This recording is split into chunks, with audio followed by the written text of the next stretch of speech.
안녕하세요.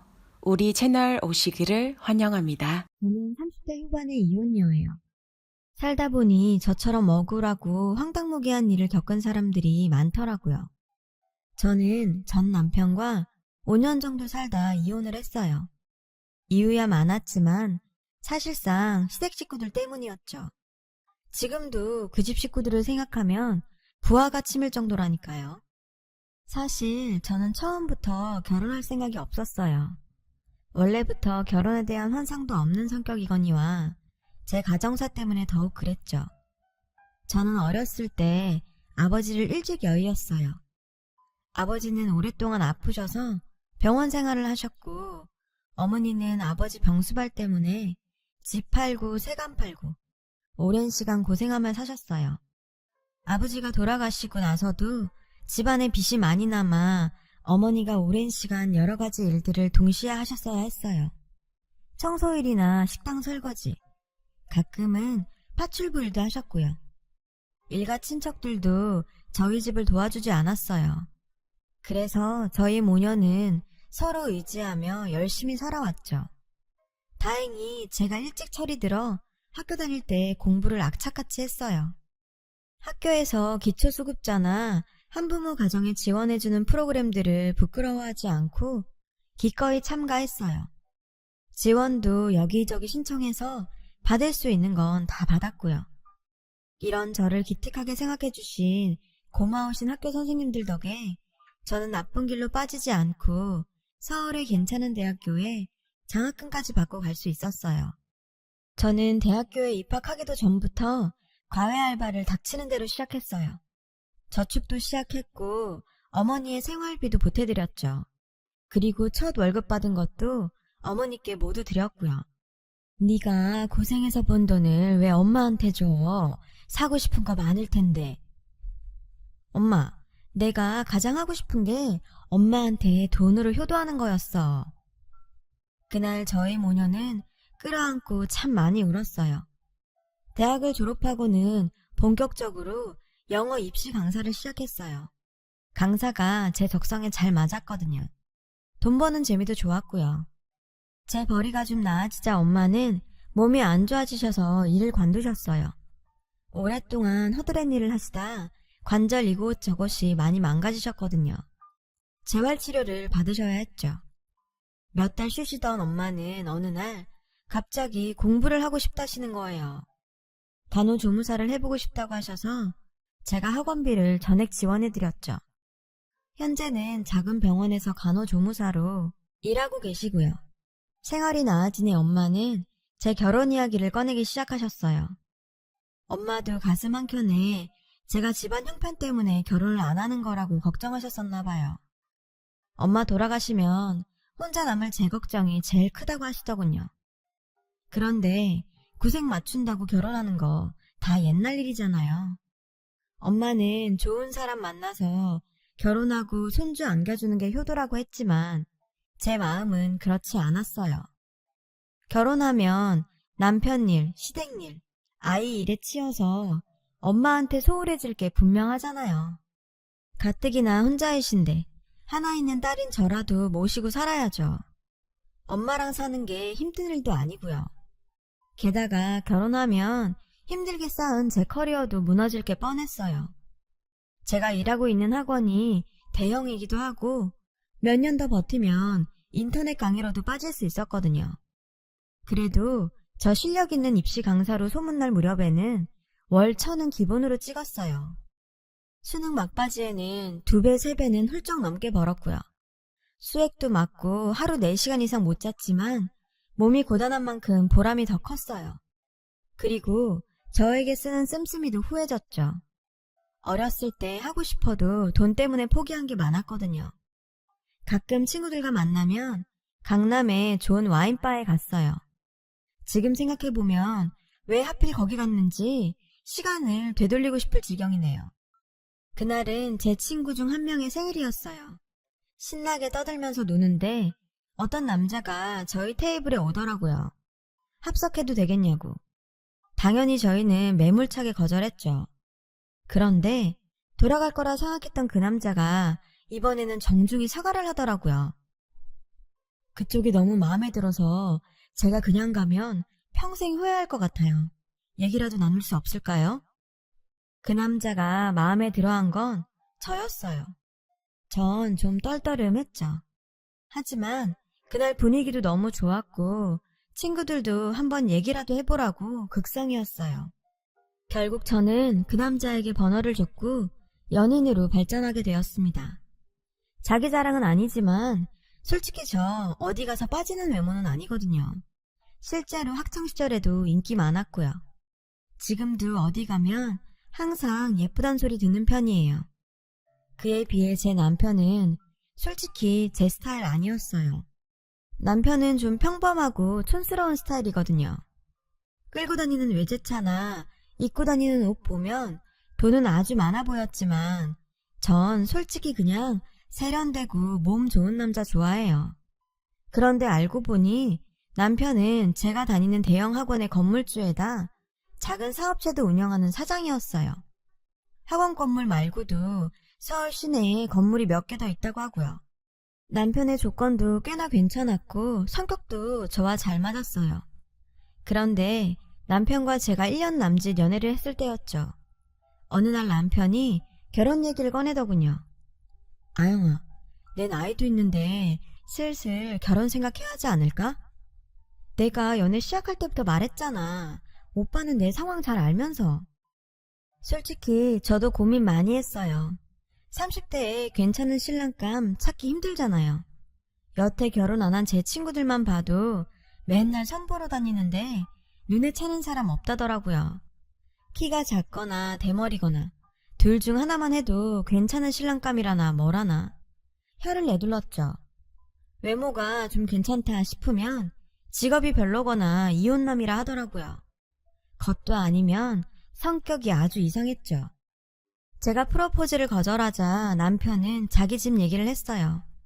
남편의 말에 따르면 그의 집안은 부동산 갑부였대요. 제가 아는 건물 말고도 서울 시내에 큰 건물이 대여섯 채 정도 되고 월세만 해도 자식의 자식까지 일 안 하고 먹고 살 정도였죠. 남편은 저는 물론이고 저희 엄마까지 평생 금전적으로 풍족하게 살게 해주겠다며 저를 끈덕지게 설득했어요. 저에게 물질적으로 심적으로 구애도 열렬히 했고요. 솔직히 그렇게까지 저에게 물질적으로 잘해주는 남자는 처음 만나봤어요. 그냥 저에게 턱턱 뭐든지 해주는 것이 그때는 사랑으로 보였었나 봐요. 미쳤었죠. 남편은 저희 엄마에게 찾아가서 막무가내로 인사까지 드렸어요. 저 데려가서 평생 호강시켜주겠다면서요. 엄마는 저희 남편을 너무 좋아하시면서 우시기까지 했어요. 그런데 그때까지도 제 걱정은 끝나지 않았어요. 바로 남편의 식구들 때문이었죠. 웬만한 집의 사람들은 아닐 텐데 절 마음에 들어할 것 같지 않았어요. 저는 해도 그만 안 해도 그만인 결혼이었지만 시댁에서는 절 돈을 보고 남편한테 달려드는 된장녀라고 생각할까봐 걱정부터 앞섰죠. 남편이 솔직하게 다 말하더군요. 시댁 식구들 성격이 모두 장난 아니라고요. 하지만 합가할 생각도 없고 여동생이 거하게 결혼했다 말아먹었으니 우리에게 큰 기대는 없을 거라고 하더라고요. 결국 시간이 어찌어찌 흘렀고 저는 남편의 프로포즈를 받아들였어요. 그때 처음으로 시누이를 만났고요. 와, 정말 성형 많이 했더군요. 눈은 있는 대로 다 쬐고요. 몇 번을 찝었는지 가까이서 보면 수술 흉터가 보여요.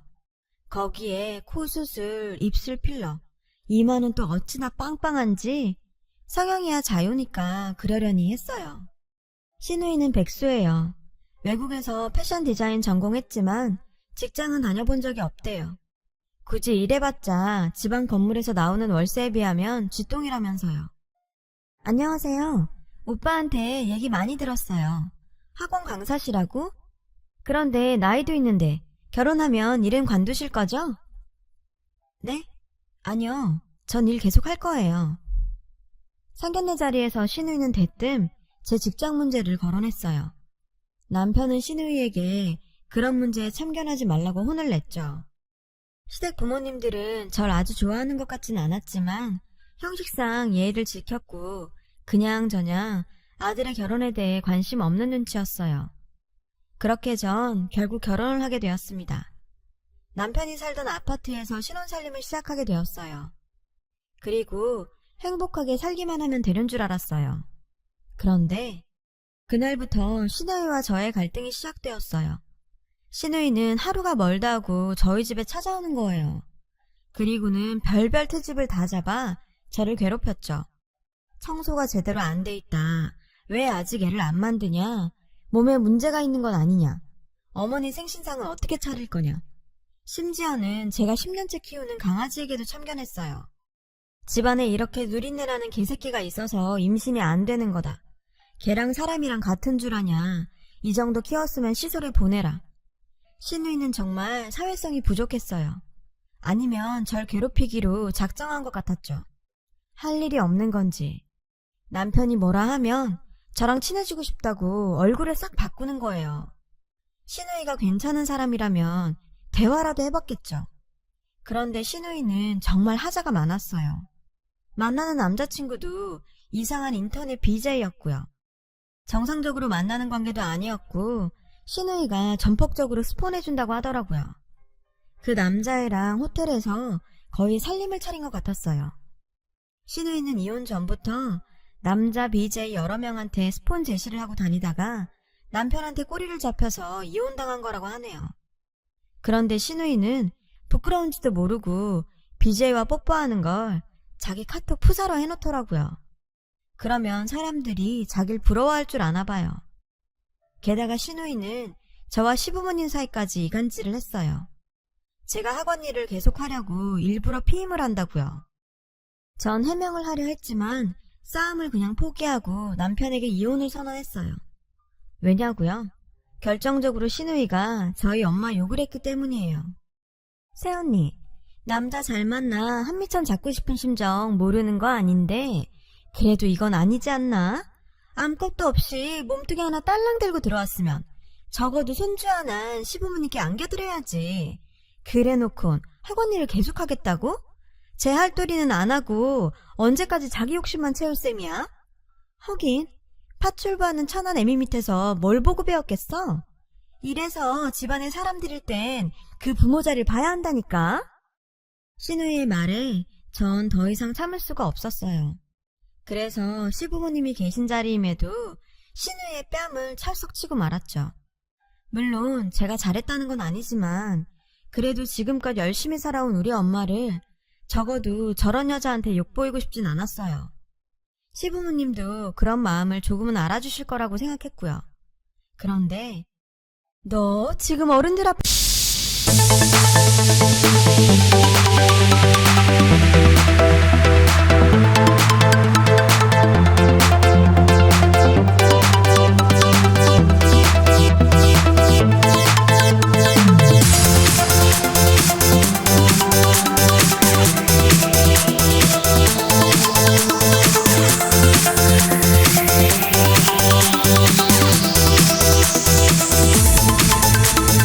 Remix. Turn up the bass.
내 남자친구의 반응도 수상하고 느낌도 안 좋았어요. 흔히 말하는 촉이란 거 있잖아요. 그 번호가 너무 익숙했거든요. 하지만 전 남자친구에게 더 캐묻지 않았어요. 저희가 결혼할 사이도 아니고 저도 이혼까지 한 마당에 누군가의 사생활에 깊이 개입하고 싶진 않았거든요. 그런데 갑자기 불현듯 그 번호가 머릿속에 떠오르더라고요. 저는 당장 낮에 봤던 그 번호를 제 핸드폰에 입력해 찾아봤어요. 아니나 다를까? 저는 그 자리에서 주저앉고 말았어요. 그 번호의 주인은 바로 이혼한 남편의 여동생, 바로 제 악독하고 못된 시누이였거든요. 순간 모든 것이 의심스러웠어요.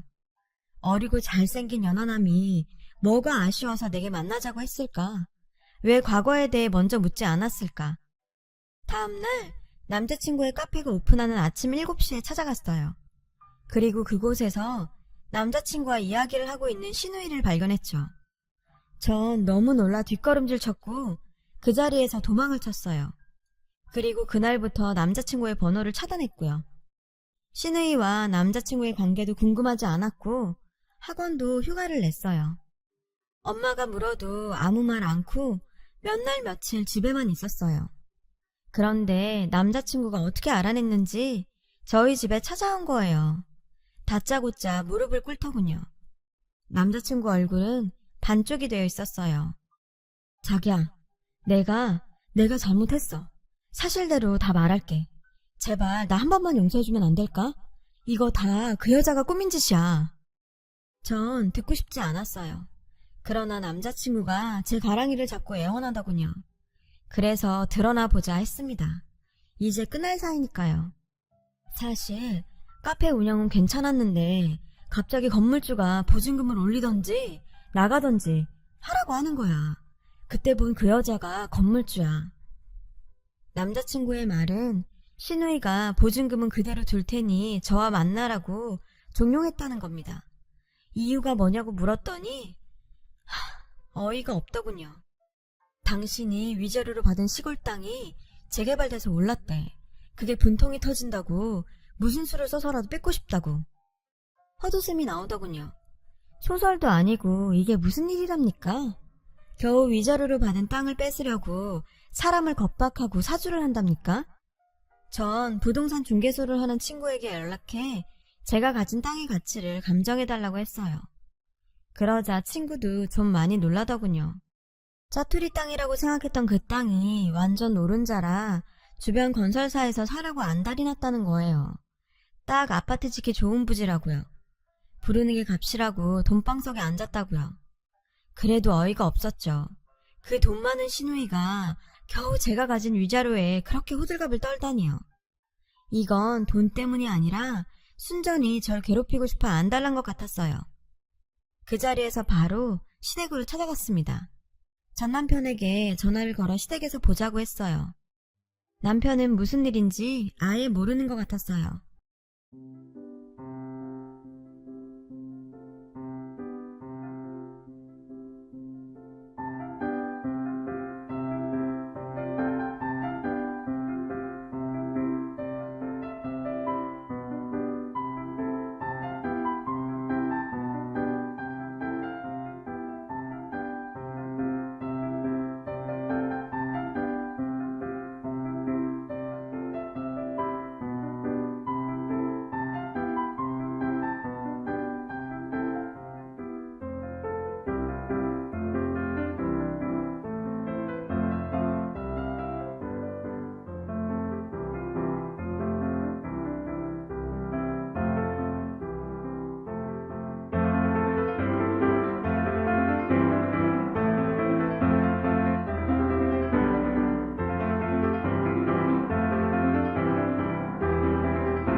안녕하세요.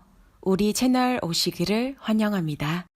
시댁에서 저는 신우이와 시부모, 그리고 전 남편을 만났어요. 그리고 지금껏 신우이가 제게 벌인 미친 짓을 얘기했어요. 시부모도 어이가 없어 하더군요. 그래도 상식은 있는 사람들이었죠. 애도 안 낳고 도망간 년한테 그 큰 땅을 주다니.